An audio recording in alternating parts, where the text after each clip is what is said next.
ನಮ್ಮ ಗೌರಿಶ್ ಅಕ್ಕಿ ಸ್ಟುಡಿಯೋದ ಸ್ನೇಹಿತರಿಗೋಸ್ಕರ ಯಾವುದಾದ್ರು ಒಂದು ಸ್ಪೆಷಲ್ ಟೆಕ್ನಿಕ್ ಇದು ನೋಡ್ರಪ್ಪ ನೀವು ಇಷ್ಟು ಸಾಕು ಅಂತ ಅನ್ನೋ ಥರ ಯಾವುದಾರ ಹೇಳ್ಬೋದಾ ಸರ್? ಜನಸಂಖ್ಯೆ ಸ್ಫೋಟ ಆಗಲೇಬೇಕು, ಆಗ್ತಾನೆ ಇದೆ. ಕಂಪ್ನಿಗಳು ಮಾತ್ರ 50 ಇದೆ. ನಿಫ್ಟಿ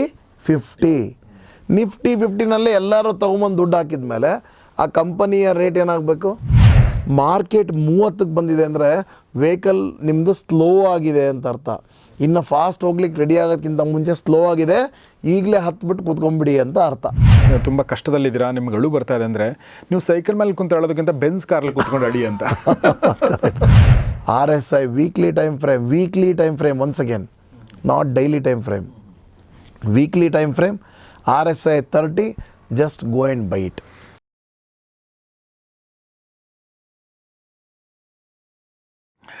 ಸ್ನೇಹಿತರೆ ನಮಸ್ಕಾರ. ಗೌರಿಶ್ ಅಕ್ಕಿ ಸ್ಟುಡಿಯೋದ ವಿಶೇಷ ಕಾರ್ಯಕ್ರಮ ಮಹಾಮನಿ ಅಂದರೆ ಮನಿ ಬಗ್ಗೆ, ದುಡ್ಡಿನ ಬಗ್ಗೆ ಕಾರ್ಯಕ್ರಮ. ಇದು ದುಡ್ಡು ಗಳಿಸೋದ್ರ ಬಗ್ಗೆ, ಶೇರ್ ಮಾರ್ಕೆಟ್ ಬಗ್ಗೆ ನಾವು ಮಾತಾಡ್ತೀವಿ. ಈ ಒಂದು ಕಾರ್ಯಕ್ರಮದಲ್ಲಿ ಕಳೆದ 2 ಸಂಚಿಕೆಗಳಲ್ಲಿ ನಾವು ಮಾತಾಡಿದ್ದೀವಿ CA ದಯಾನಂದ್ ಬೊಂಗಾಳೆ ಅವ್ರ ಜೊತೆಗೆ. ಸೊ ಬನ್ನಿ ಹಾಗಾದರೆ ಅವ್ರನ್ನ ಮತ್ತೊಂದು ಸಲ ಸ್ವಾಗತಿಸೋಣ. ಸರ್ ನಿಮಗೆ ಸ್ವಾಗತ. ನಮಸ್ಕಾರ. ಕಳೆದ 2 ಸಂಚಿಕೆಗಳನ್ನ ಯಾರಾದರೂ ನೋಡಿಲ್ಲ ದಯವಿಟ್ಟು ನೋಡಿ, ಯಾಕಂದರೆ ಭಾಳ ಇಂಪಾರ್ಟೆಂಟ್ ಆಗಿರುವಂಥ ವಿಚಾರಗಳನ್ನ ಸವಿಸ್ತಾರವಾಗಿ ನಾವು ಹೇಳಿದ್ದೀವಿ. ಕಳೆದ ಸಂಚಿಕೆಯಲ್ಲಿ ವಿಶೇಷವಾಗಿ ಒಂದು ಸ್ಟಾಕನ್ನು ಖರೀದಿ ಮಾಡಬೇಕಾದ್ರೆ ಏನೆಲ್ಲ ನಾವು ಮಾನದಂಡಗಳನ್ನ ನೋಡಬೇಕು ಅನ್ನೋದ್ರ ಬಗ್ಗೆ ನಾವು ಮಾತಾಡಿದ್ವಿ. ಅದನ್ನು ನೀವು ದಯವಿಟ್ಟು ನೋಡಿ. ಆದರೆ ನನಗೆ ಕೆಲವೊಂದು ಸಲ ಅನಿಸ್ತಾ ಇತ್ತು, ಅವ್ರು ಹೇಳ್ತಾ ಇದು ನಮಗೆ ಸ್ವಲ್ಪ ಭಾರ ಆಯ್ತಾ ಅಂತ ಅನಿಸ್ತಾ ಇತ್ತು. ಇಷ್ಟೆಲ್ಲ ಮಾಡಬೇಕಾ ಅಂತಲೂ ನನಗೆ ಅನಿಸ್ತಾ ಇತ್ತು. ಇಷ್ಟೆಲ್ಲ ತಿಳ್ಕೊಳ್ಳೋಕೆ ಸಾಧ್ಯನಾ ನನ್ನಂಥ ಒಬ್ಬ ಜನಸಾಮಾನ್ಯನಿಗೆ ಅಂತ ಕೂಡ ಅನಿಸ್ತಾ ಇತ್ತು. ಹೀಗಾಗಿ ನಾನು ಈ ಪ್ರಶ್ನೆ ಕೇಳೋಕ್ಕೆ ಇಷ್ಟಪಡ್ತೀನಿ ಸರ್. ಈಗ ನೀವು ಪ್ರತಿಷ್ಠಿತ ಕಂಪನಿಗಳಂದರೆ ನಮಗೆ, ಈಗ ನಾನು ಹೊರಗಡೆ ಬಂದ ತಕ್ಷಣ ಆಕ್ಸಿಸ್ ಬ್ಯಾಂಕ್ ಕಾಣುತ್ತೆ, ಈ ಕಡೆ HDFC ಬ್ಯಾಂಕ್ ಕಾಣುತ್ತೆ, ಇನ್ನೂ ಸ್ವಲ್ಪ ಮುಂದೆ ಬಂದರೆ ನನಗೆ ಇಂಡಿಯನ್ ಆಯಿಲ್ ಪೆಟ್ರೋಲ್ ಬಂಕು ಕಾಣುತ್ತೆ ಅಲ್ವಾ? ಅಥವಾ ನೀವು ಇನ್ಫೋಸಿಸ್, ನಮಗೆ ಗೂಗಲ್ ಮಾಡಿದ್ರೆ ಇನ್ಫೋಸಿಸ್ ಸಿಗುತ್ತೆ. TCS, ಇಲ್ಲಿ ಮೆಜೆಸ್ಟಿಕ್ ಹೋದರೆ TCS ಕಾಣಿಸುತ್ತೆ. ಈ ಥರ ಸುಮಾರು ಕಂಪನಿಗಳು ಕಾಣ್ತವೆ. ಇವೆಲ್ಲವೂ ಪ್ರತಿಷ್ಠಿತ ಕಂಪನಿಗಳು ಅಂತ ಅನಿಸುತ್ತೆ, ಮತ್ತು ಇವೆಲ್ಲವೂ ಲಾಭದಾಯಕ ಕಂಪನಿಗಳು ಅಂತ ನಮಗೆ ಗಟ್ ಫೀಲಿಂಗ್ ಇದೆ. ಆದರೆ ಇಷ್ಟೆಲ್ಲ ಸ್ಟಡಿ ಮಾಡೋ ಬದಲಾಗಿ ಈ ಕಂಪನಿಗಳಲ್ಲಿ ಯಾವುದನ್ನು ಶೇರ್ನ ನಾವು ಖರೀದಿ ಮಾಡಬೇಕು ಅನ್ನೋದ್ರ ಬಗ್ಗೆ ಯಾವುದಾದ್ರೂ ಒಂದು ನಮ್ಮ ಗೌರಿಶ್ ಅಕ್ಕಿ ಸ್ಟುಡಿಯೋದ ಸ್ನೇಹಿತರಿಗೋಸ್ಕರ ಯಾವುದಾದ್ರೂ ಒಂದು ಸ್ಪೆಷಲ್ ಟೆಕ್ನಿಕ್ ಇದು ನೋಡ್ರಪ್ಪ ನೀವು ಇಷ್ಟು ಸಾಕು ಅಂತ ಅನ್ನೋ ಥರ ಯಾವುದಾರ ಹೇಳ್ಬೋದಾ ಸರ್? ಸರ್ ಭಾರಿ ಅಂದರೆ like you are hitting right to the point. So ಏನಂದರೆ ಲಾಸ್ಟ್ 2 ಸರಿನೂ ಮಾತಾಡಿದ್ವಿ. ಡೆಫಿನೆಟ್ಲಿ ಏನಂದರೆ ಒಂದು ಯಾರಾದರೂ ಪಕ್ಕದಲ್ಲಿ ಕೂತ್ಕೊಂಡು ಹೇಳ್ಕೊಡ್ಬೇಕು. ಇಲ್ಲ ಪ್ರತಿಷ್ಠಿತ ಕಂಪನಿಗಳು ಅಂದರೆ ನಮಗೆ ಗೊತ್ತು. ಹೌದು. Reliance, TCS, Infosys, HDFC bank, State Bank of India, Axis bank, Hindustan Unilever, ಈ ರೀತಿ ಕಂಪನಿಗಳು. ಬೆಸ್ಟ್ ಒಂದೇ ಒಂದು ಟೆಕ್ನಿಕ್ ನಾನು ಹೇಳಲಿಕ್ಕೆ ಇಷ್ಟಪಡ್ತೀನಿ. ಯಾವಾಗ ಇನ್ವೆಸ್ಟ್ ಮಾಡಬೇಕು? Okay, right time to invest. So word investment ಅಂತ ತಕ್ಷಣ long term, it is not trading. Correct. Trading ಅಂತ ಮೈಂಡ್ಸೆಟ್ ಬಂದರೆ ಸರ್ ಇವಾಗಿಂದ ಒಂದು ತಿಂಗಳು, 2 ತಿಂಗಳು, 3 ತಿಂಗಳಿಗೋಸ್ಕರ ಅಂತ ಅಂದ್ಕೊಂಡವ್ರಿಗೆ ಟ್ರೇಡಿಂಗ್ ಅಂತ ಕರಿತೀವಿ. ಇನ್ವೆಸ್ಟ್ಮೆಂಟ್ ಅಂದರೆ ಹೇಗೆ ನಾವು ಒಂದು ಭೂಮಿ ತೊಗೊಂಡು ಬಿಟ್ಬಿಡ್ತೀವಿ. ಹೌದು. 5-6 ವರ್ಷ 10 ವರ್ಷ ತನಕ ಬಿಟ್ಟಿರ್ತೀವಿ. ತಿರುಗಿ ನೋಡಿದಾಗ ಅದು 10 ಪಟ್ಟು 20 ಪಟ್ಟು ಆಗಿರುತ್ತೆ. ಹೌದು. ಸೊ ಯಾವಾಗ ರೈಟ್ ಟೈಮ್ ಅಂದರೆ ಮಾರ್ಕೆಟ್ನಲ್ಲಿ ಯಾವಾಗ ಕರೆಕ್ಷನ್ ಆಗಿರುತ್ತೋ ಅದು ರೈಟ್ ಟೈಮ್. ಕರೆಕ್ಷನ್ ಅಂದರೆ ವಾರನ್ ಬಫೆಟ್ ಅವ್ರು ಹೇಳ್ತಾರೆ, when all are fearful you be greedy, when all are greedy you be fearful. Okay. ಅಂದರೆ ಎಲ್ಲರೂ ಭಯಭೀತರಾದಾಗ ನೀವು ಧೈರ್ಯ ತೋರಿಸ್ಬೇಕು ಸ್ಟಾಕ್ ಮಾರ್ಕೆಟ್ ಮೇಲೆ. ಎಲ್ಲರೂ ಭಯಭೀತರಾದಾಗ ನೀವು ಧೈರ್ಯ ತೋರಿಸ್ಬೇಕು. ಎಲ್ಲರೂ ಧೈರ್ಯ ತೋರಿಸುವಾಗ ನೀವು ಭಯಭೀತರಾಗಿರಬೇಕು. ಅಂದರೆ go against the common people. ಯಾಕಂದರೆ ಭಾಳ ಜನ ಕಳ್ಕೊಳೋರು ಇದರಲ್ಲಿ, ರೈಟ್ ಟೈಮ್ ಗೊತ್ತಾಗಲ್ಲ. ಸೊ ನಾನು ನಿಮಗೆ ಒಂದು ಟೆಕ್ನಿಕ್ಸ್ ಹೇಳೋದಕ್ಕಿಂತ ಮುಂಚೆ, ಒಂದೇ ಸಿಂಗಲ್ ಟೆಕ್ನಿಕ್ ಹೇಳೋದಕ್ಕಿಂತ ಮುಂಚೆ ಒಂದು ನಿದರ್ಶನಗಳನ್ನು ಹೇಳಲಿಕ್ಕೆ ಇಷ್ಟಪಡ್ತೀನಿ. ಅದೇನು ಅಂದರೆ 2008ರಲ್ಲಿ, ಜನವರಿ 2008ರಲ್ಲಿ ನಿಫ್ಟಿಯ ಸೂಚ್ಯಾಂಕ 6300 ಇತ್ತು. ಕೇವಲ 10 ತಿಂಗಳಲ್ಲಿ 60% ಬೀಳುತ್ತೆ ನಿಫ್ಟಿ. ಅಂದರೆ 2500 ಪಾಯಿಂಟಿಗೂ ಬಿದ್ದು ಬೀಳುತ್ತೆ. ಆದರೆ ಡಿಪ್ರೆಷನ್, ದ ಗ್ರೇಟ್ ಡಿಪ್ರೆಷನ್. ಹೌದು, 2008ನಲ್ಲಿ 6300 ಇರ್ತಕ್ಕಂಥದ್ದು 2500ಕ್ಕೆ ಬಿತ್ತು. ಕೆಲವೇ ದಿನಗಳಲ್ಲಿ, ಕೆಲವೇ ತಿಂಗಳುಗಳಲ್ಲಿ ಆ 2500ಕ್ಕೆ ಬಿದ್ದಿರೋಂಥದ್ದು ವಾಪಸ್ 6300ಕ್ಕೆ ಬಂದ್ಬಿಡುತ್ತೆ. ಓಕೆ. ಅದೇ ರೀತಿ ಕೋವಿಡ್ ಟೈಮ್ನಲ್ಲಿ ತಗೋಬೋದು ನಾವು. 2020 ಜನವರಿನಲ್ಲಿ 12500ಕ್ಕೆ ಇರ್ತಕ್ಕಂಥ ಒಂದು Nifty straight away within 3 months 7,500 ಬೀಳುತ್ತೆ. Okay okay. ಕೇವಲ 3 ತಿಂಗಳಿನಲ್ಲಿ. ಯಾಕಂದರೆ ಒಂದು ಬ್ಯಾಡ್ ನ್ಯೂಸ್ ಬಂತು.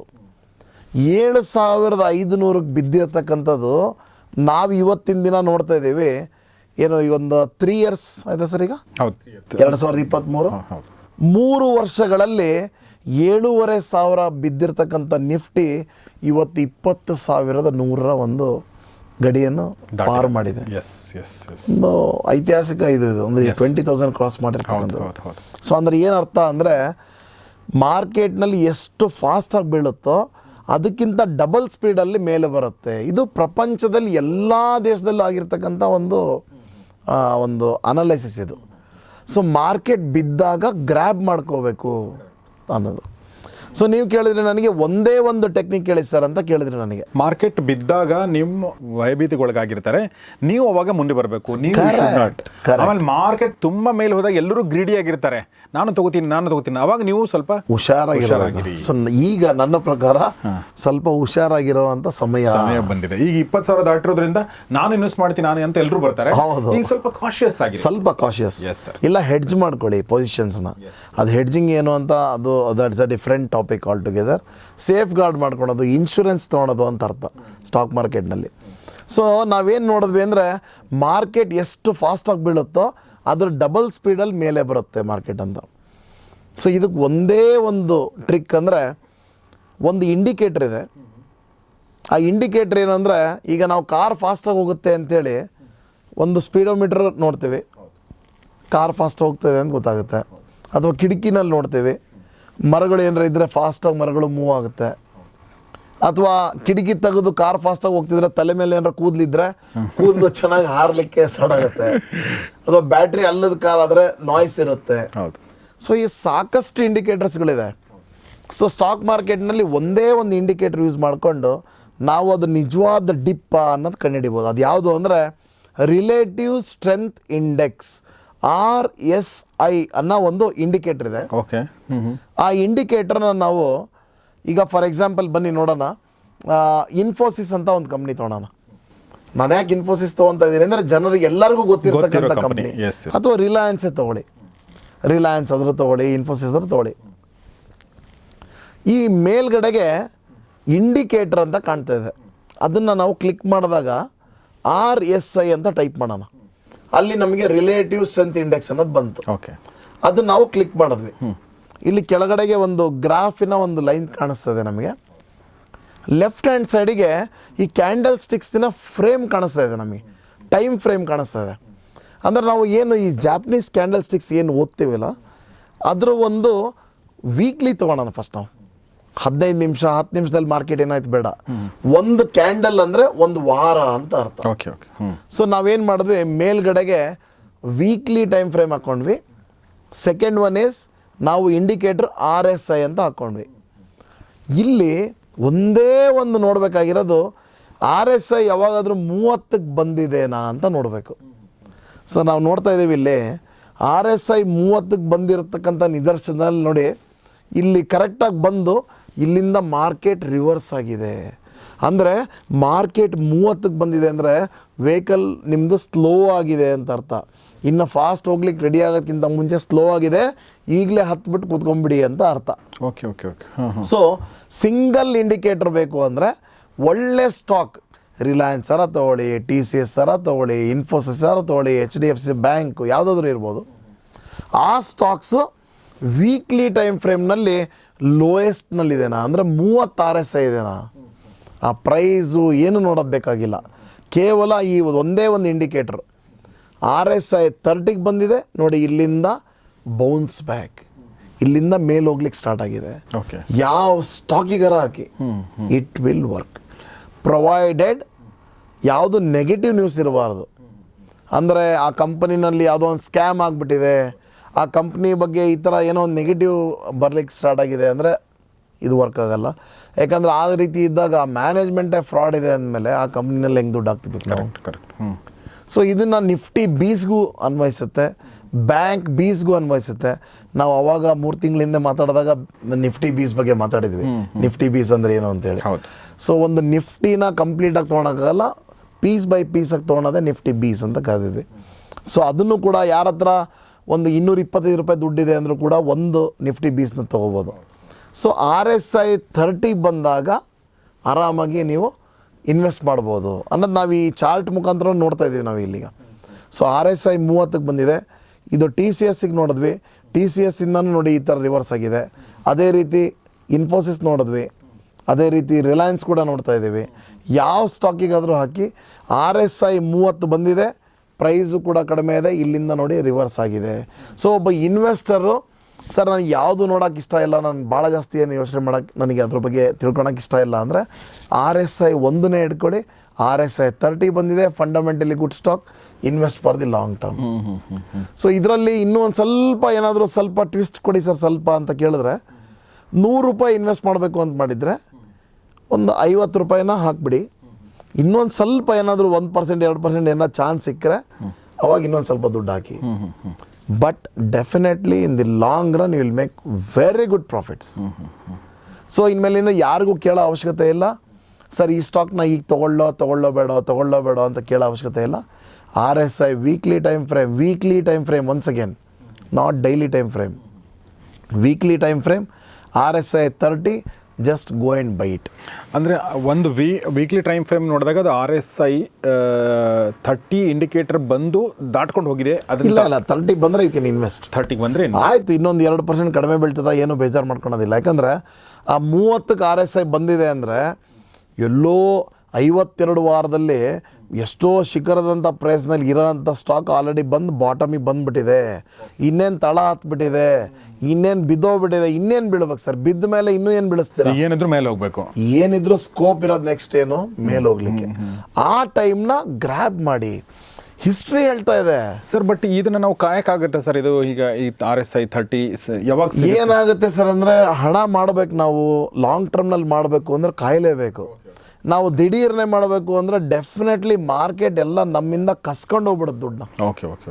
ಇಟ್ಸ್ ವೆರಿ ಒಂಥರ ಹೆಂಗೆ ಅಂದರೆ, ಈ ಕೆಲವೊಂದೇ ಪಾಯಿಂಟ್ಸ್ಗಳು ಲೈಫೇ ಚೇಂಜ್ ಮಾಡಿಬಿಡುತ್ತೆ. ಇವು ಕೆಲವೊಬ್ರಿಗೆ ಗೊತ್ತೇ ಆಗಲ್ಲ ಸರ್ ಯಾವ ಸ್ಟಾಕ್ ಯಾವಾಗ ತೊಗೋಬೇಕು.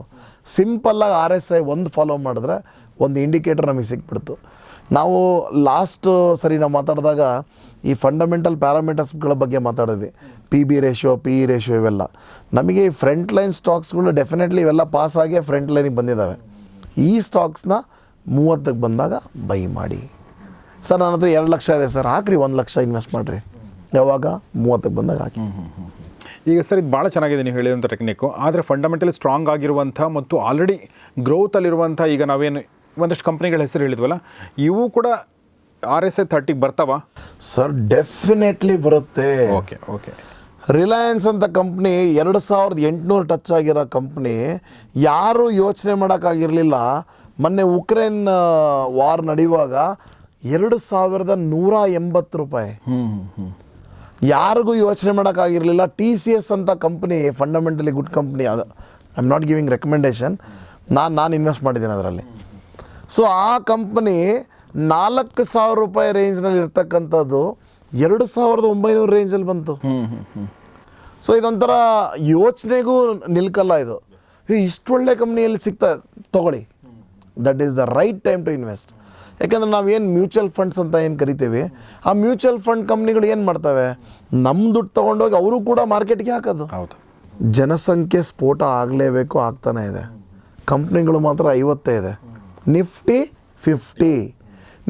50ನಲ್ಲಿ ಎಲ್ಲರೂ ತೊಗೊಂಬಂದು ದುಡ್ಡು ಹಾಕಿದ ಮೇಲೆ ಆ ಕಂಪನಿಯ ರೇಟ್ ಏನಾಗಬೇಕು? ಬೆಳಿಲೇಬೇಕು, ಮೇಲೆ ಹೋಗಲೇಬೇಕು. So this is the basic logic behind it. So ಇದು ಕೂಡ ನಮಗೆ ಸಿಗುವಂಥದ್ದು ಇದರಲ್ಲಿ tradingview.com ಅಲ್ಲಿ ಸಿಗುತ್ತೆ. ದಯವಿಟ್ಟು ಅದು ನೋಡಿ. ನಾವು ಸ್ಕ್ರೀನಲ್ಲಿ ಎಲ್ಲವನ್ನೂ ನಿಮಗೆ ತೋರಿಸ್ಕೊಂಡೇ ಬಂದಿದ್ದೀವಿ, ನಿಮಗೆ ಯಾವ ಅನುಮಾನಗಳು ಕೂಡ ಇರಬಾರ್ದು. ಮತ್ತು ಇನ್ನೂ ಒಂದಷ್ಟು ಏನಂದರೆ ಇನ್ನೊಂದು ಹೆಜ್ಜೆ ಮುಂದೆ ಹೋಗಿ ಏನು ಒಂದು ಮಾಡ್ತೀವಿ ಅಂತಂದರೆ, ನಾವು ಈ ಒಂದು ಆ್ಯಪ್ಗಳ ಲಿಂಕ್ಗಳನ್ನ ನಾನು ಡಿಸ್ಕ್ರಿಪ್ಷನಲ್ಲಿ ಹಾಕಿರ್ತೀನಿ. screener.in ಮತ್ತು ಟ್ರೇಡಿಂಗ್ ವ್ಯೂ ಮತ್ತು ಮನಿ ಕಂಟ್ರೋಲ್, ಅದನ್ನು ಕೂಡ ನೀವು ಅಲ್ಲೂ ಹೋಗಿ ನೀವು ಲಿಂಕನ್ನು ನೀವು ಮೊಬೈಲಲ್ಲಿ ನೋಡ್ತಾ ಇದ್ರೆ ನೀವು ಡೈರೆಕ್ಟಾಗಿ ನೀವು ಸರ್, ಯಾರಿಗೆ ತುಂಬಾ ಕಷ್ಟ ಆಗ್ತದೆ ಸರ್ ಅಂತಂದರೆ ಸೀದಾ ಕ್ಲಾಸ್ ರೂಮ್ಗೂ ಬರ್ಬೋದು. ನಾನು ಇಲ್ಲಿ ಪ್ರಮೋಷನ್ ಮಾಡಬೇಕು ಅನ್ನೋದು ಉದ್ದೇಶ ಅಲ್ಲ, ಗೊತ್ತಾಯ್ತು. ಒಂದು ಫೈನಾನ್ಷಿಯಲ್ ಲಿಟ್ರಸಿ ಬರಬೇಕು. ಯಾಕಂದರೆ ನಾವೊಬ್ಬರೇ ಲಕ್ಷ ಕೋಟಿ ಒಳಗೆ ಮಾಡಬೇಕಾ? ಯಾಕೆ ಎಲ್ಲರೂ ಮಾಡೋಕ್ಕೆ ಸಾಧ್ಯ ಇಲ್ಲ. ಪ್ರತಿಯೊಬ್ಬರಿಗೂ ರೈಟ್ಸ್ ಇದೆ, ದುಡ್ಡು ದುಡಿಲೇಬೇಕು, ದುಡಿಬಹುದು. ಎಸ್ ಎಸ್ 100% ಎಲ್ಲ ಪ್ರಾಬ್ಲಮ್ಮು ದುಡ್ಡು ಸಾಲ್ವ್ ಮಾಡುತ್ತೆ ಅಂತಲ್ಲ. ಕರೆಕ್ಟ್. ಆದರೆ ಒಂದು ಹೇಳಿಕೆ ಪ್ರಕಾರ ಏನಂದರೆ ಒಂದು 90% ಪ್ಲಸ್ ಪ್ರಾಬ್ಲಮ್ಸ್ಗಳನ್ನ ಹಣ ಸಾಲ್ವ್ ಮಾಡಬಹುದು. ಕರೆಕ್ಟ್. ಬಟ್ ಆ ಹಣ ಇಂಪಾರ್ಟೆಂಟ್ ಅಲ್ಲ ಸರ್, ತುಂಬ ಇಂಪಾರ್ಟೆಂಟ್ ಅಲ್ವಾ? S yes sir. ಸೊ ಅದನ್ನು ಮಾಡಬೇಕು ಅಂದರೆ ಫೈನಾನ್ಷಿಯಲ್ ಲಿಟ್ರಸಿ ಇತ್ತು ಅಂದರೆ ಮಾಡ್ಬೋದು ಅಂತ. ನನಗೊಂದ್ಸಲ ಒಂದು ಭಾರಿ ಫನ್ನಿ ಓದಿದ್ದೆ ಸರ್ ನಾನು. ನೀವು ಜೀವನದಲ್ಲಿ ತುಂಬ ಕಷ್ಟದಲ್ಲಿದ್ದೀರಾ, ನಿಮ್ಗೆ ಅಳು ಬರ್ತಾ ಇದೆ ಅಂದರೆ ನೀವು ಸೈಕಲ್ ಮೇಲೆ ಕುಂತು ಅಳೋದಕ್ಕಿಂತ ಬೆನ್ಸ್ ಕಾರಲ್ಲಿ ಕೂತ್ಕೊಂಡು ಅಡಿ ಅಂತ. ನಿಮ್ಮ ಕಂಫರ್ಟ್ ಇದೆ, ನಿಮಗೆ ನಿಮ್ಮ ಪ್ರೈವಸಿ ಸಿಗುತ್ತೆ. ಸೊ ಹಿಂಗೆ ಕಷ್ಟ ಅವ್ರಿಗೂ ಬರುತ್ತೆ ಇವ್ರಿಗೂ ಬರುತ್ತೆ, ಬಟ್ ಇವ್ರು ಸ್ವಲ್ಪ ಅಂದರೆ so this is the thing. So ಹೀಗಾಗಿ ಮತ್ತು ಫೈನಲ್ ಆಗಿ ಇನ್ನೂ ಹೆಚ್ಚಿನ ಮಾಹಿತಿ ಬೇಕು, ಇನ್ನೂ ನನಗೆ ಪರ್ಸ್ನಲೈಸ್ಡ್ ಒಂದು ಗೈಡೆನ್ಸ್ ಬೇಕಂದರೆ ದಯಾನಂದ್ ಬೊಂಗಾಳೆ ಸರ್ದು ಅವ್ರದ್ದೊಂದು ಸ್ಟಾಕ್ ಮಾರ್ಕೆಟ್ ಟ್ರೈನಿಂಗ್ ಇನ್ಸ್ಟಿಟ್ಯೂಟ್ ಇದೆ ರಾಜಾಜಿನಗರದಲ್ಲಿ. ಅದರ ಫೋನ್ ನಂಬರ್ ನಾವು ಹಾಕ್ತಾನೆ ಇದ್ದೀವಿ, ಅದನ್ನು ಕೂಡ ನೀವು ಸಂಪರ್ಕಿಸಿ ಅವ್ರ ಜೊತೆ ಕೂಡ ಮಾತಾಡಿ ಮಾರ್ಗದರ್ಶನ ಪಡ್ಕೊಳ್ಳಿ ಅಂತ ಹೇಳ್ತಾ ಇವತ್ತಿನ ಎಪಿಸೋಡ್ ಮುಗಿಸೋಕ್ಕೆ ಮುಂಚೆ ಬೊಂಗಾಳೆ ಸರ್ಗೆ ನಿಮ್ಮೆಲ್ಲರ ಪರವಾಗಿ ಧನ್ಯವಾದಗಳು sir. Thank you very much. Thank you so much. ಇದು ಬಹುಶಃ ಅವ್ರು ಎಲ್ಲೂ ಹೇಳಿಲ್ಲ, ಇದೇ ಮೊದಲನೇ ಬಾರಿಗೆ ಹೇಳಿದ್ದಾರೆ ಅಂತ ಅನ್ಕೋತೀನಿ ನಾನು. ಸೊ ಗೌರೀಶ್ ಅಕ್ಕಿ ಸ್ಟುಡಿಯೋದೆಲ್ಲ ಸ್ನೇಹಿತರು ಈ ಒಂದು RSI ಇಂಡಿಕೇಟರ್ನ ಲಾಭನ ಪಡ್ಕೊಳ್ಳಿ ಮತ್ತು ಒಟ್ಟಾರೆ ಎಲ್ಲ ಕ್ಲಾಸ್ಗಳ ಲಾಭನ ಪಡ್ಕೊಳ್ಳಿ ಅಂತ ಹೇಳ್ತಾ ಈ ಕಾರ್ಯಕ್ರಮ ಮುಗಿಸ್ತಾ ಇದ್ದೀನಿ. ನೋಡ್ತಾರಿ ಗೌರೀಶ್ ಅಕ್ಕಿ ಸ್ಟುಡಿಯೋ, ನೋಡ್ತಾರಿ ಮಹಾಮನಿ ಕಾರ್ಯಕ್ರಮ. ನಮಸ್ಕಾರ.